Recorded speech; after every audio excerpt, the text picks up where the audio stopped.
Also, if a garment has a leprous plague in it, whether it is a woolen garment or a linen garment, whether it is in the warp or woof of linen or wool, whether in leather or in anything made of leather, and if the plague is greenish or reddish in the garment or in the leather, whether in the warp or in the woof or in anything made of leather, it is a leprous plague and shall be shown to the priest.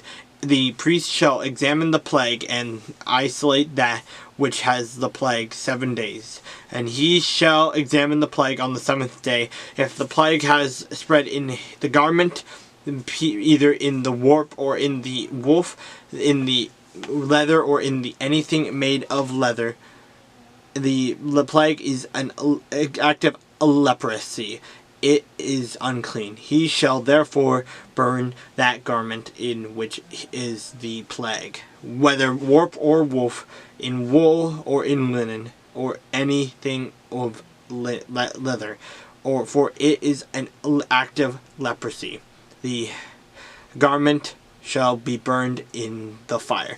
But if the priest examines it, and indeed the plague has not spread in the garment, either in the warp or in the woof, or in anything made of leather, then the priest shall command that they should wash the thing in the which is the plague, and he shall isolate it another 7 days. Then the priest shall examine the plague after it has been washed, and indeed if the plague has not changed its color, though the plague has not spread, it is unclean, and you shall burn it in the fire. It continues eating away, whether the damage is outside or inside. If the priest examines it, and indeed the plague has faded after washing it, then he shall tear it out of the garment, whether out or of the warp or out of the woof or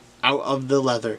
But if it appears again in the garment, either in the warp or in the woof or in the anything made of leather, it is spreading plague. You shall burn with the fire that in which is the plague. And if you wash the garment, either warp or woof, or whatever is made of leather, if the plague has disappeared from it, then it shall be washed a second time and shall be clean. This is the law of the leprous plague in a garment or wool or linen, either in the warp or woof, or in anything made of leather, to pronounce it clean, to be pronounced it unclean.